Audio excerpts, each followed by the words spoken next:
नमस्कार दोस्तों, welcome to my channel Finance with Shaurya.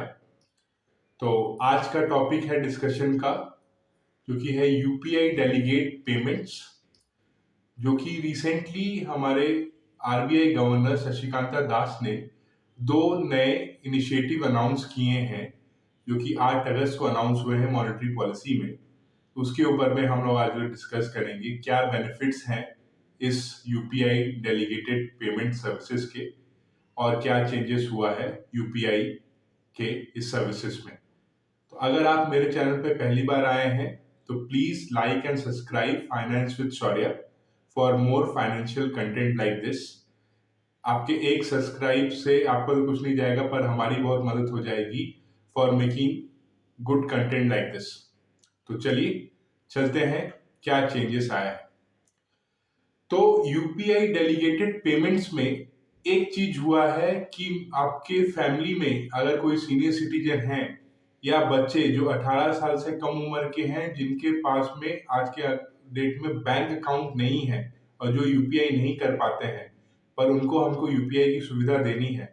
तो ये बहुत बड़ा अनाउंसमेंट है आरबीआई की तरफ से कि अगर आपके पास में यूपीआई है तो आप उनका भी यूपीआई आईडी क्रिएट कर सकते हैं और बैंक अकाउंट जो रहेगा वो आप ही का रहेगा, सिंगल बैंक अकाउंट। वो भी ट्रांजेक्शन आपकी के बैंक के अकाउंट से कर सकते हैं, जो आप ही के बैंक अकाउंट से लिंक रहेगा। आपको बस एक लिमिट सेट कर देना है, जो उसके ऊपर में वो ट्रांजेक्शन नहीं कर पाएंगे।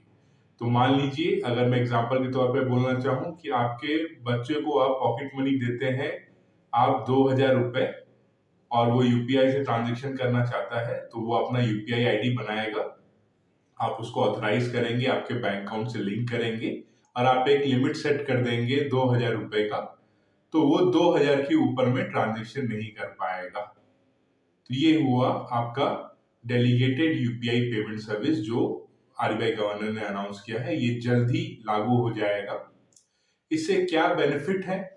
आज की डेट में सिंगल यूजर 4.24 करोड़ यूजर हैं यूपीआई के, और साथ ही साथ में आपका 20 लाख करोड़ ट्रांजैक्शन होता है पर मंथ यूपीआई से।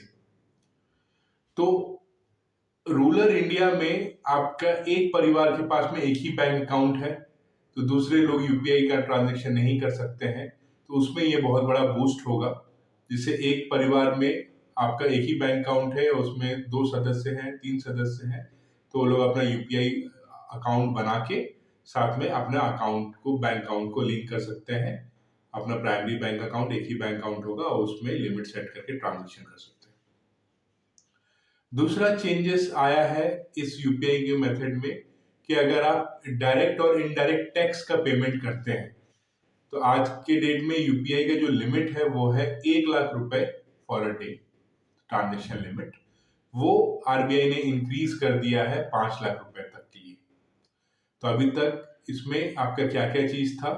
आपका यूपीआई नॉर्मल ट्रांजेक्शन 1 लाख रुपए।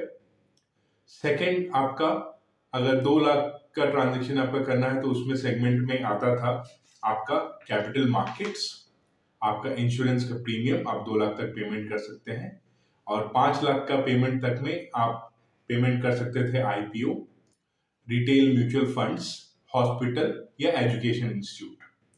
एक और इनिशिएटिव उन्होंने अनाउंस किया है कि जो चेक पेमेंट, मान लीजिए कि स्टेट बैंक का चेक है और आप एचडीएफसी में क्लियरिंग के लिए डाल रहे हैं, तो अभी का जो टर्न अराउंड टाइम है आपके बैंक में पैसा आने का, वो है आपका 2 दिन, जो कि अब घट के 1 से 2 घंटे, मैक्सिमम 3 घंटे हो जाएगा। तो दूसरे बैंक का भी चेक अगर आप देते हैं तो 3 घंटे में पेमेंट क्लियर हो जाएगा। तो होप आपको ये वीडियो पसंद आया होगा। For more update like this, please like and subscribe my channel Finance with Shaurya. नमस्कार।